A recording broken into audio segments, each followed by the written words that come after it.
It's more fun in Ilocos Norte. Good morning, I am Jamie Canal and I'm here to give you a glimpse of what Ilocos Norte has to offer.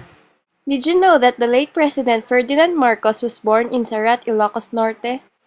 As we all know that despite of the martial law, he made the Philippines a better country. But before he did all the improvements to our country, he already did that to Ilocos Norte. Filipinos' common notion when we hear the word province is that we associate it with the words uncivilized, old-fashioned, lower class, and the like.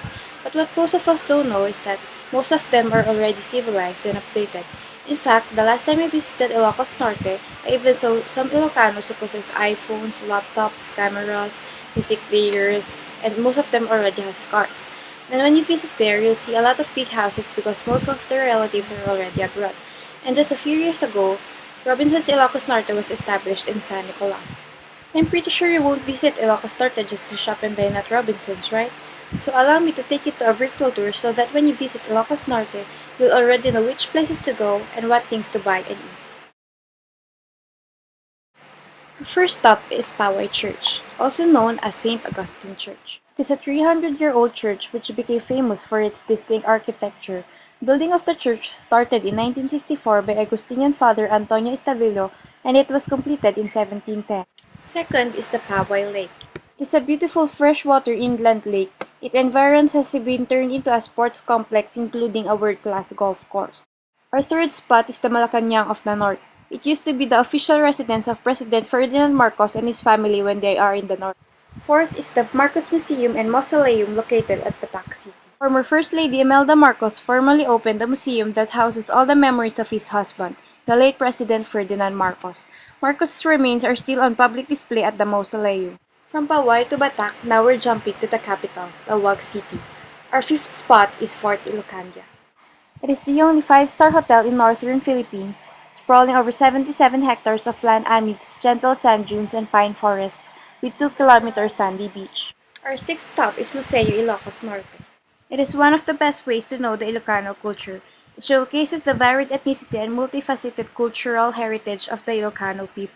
The seventh place where I'm gonna bring you is at St. William's Cathedral, still at Lawag City. It was built in 1612 and is said to be the largest cathedral in Southeast Asia.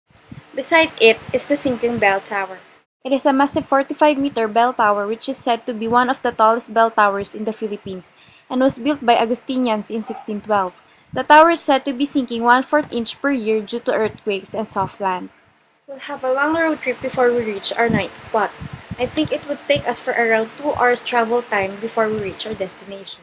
So here we are at Burgos, Ilocos Norte, and this is the Cape Boyador Lighthouse. It was first established during the Spanish colonial period and was first lit on March 30, 1892. It is a 65-foot tall octagonal stone tower.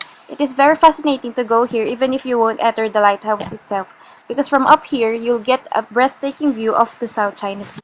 10th is the Bangi Windmills. It sells 40% electricity to Ilocos Norte.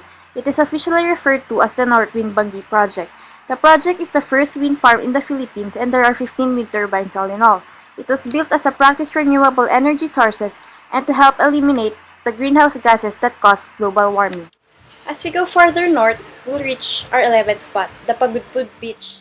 Its white sand beaches and crystal blue water makes Pagudpud a heaven for tourists. Again, we'll have a long ride for about 2 hours and now we're heading to Sarat, Ferdinand Marcos' birthplace. Their house was turned into a museum, which displays their family tree, Doña Josefa's bed where Marcos was born, and their other things. And that was our 12th spot. As for our 13th and the last place to visit, not so far away, is the Santa Monica Church. It was built in 1779 and it is the largest church in Ilocos Norte, and it is said to have the longest aisle. Touring around Ilocos Norte is very exhausting, right? Now, I'll tell you the must-try Ilocano foods. Ilocano foods may be similar in name with what we eat here in the metro, but it definitely tastes different.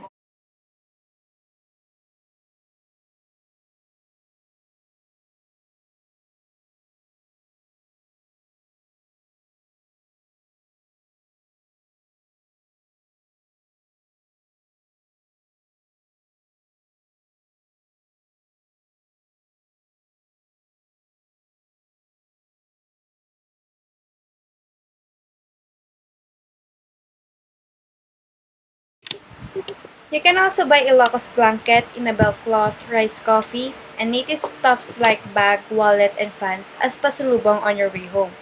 Garlic, salt, and tobacco are also products of Ilocos Norte.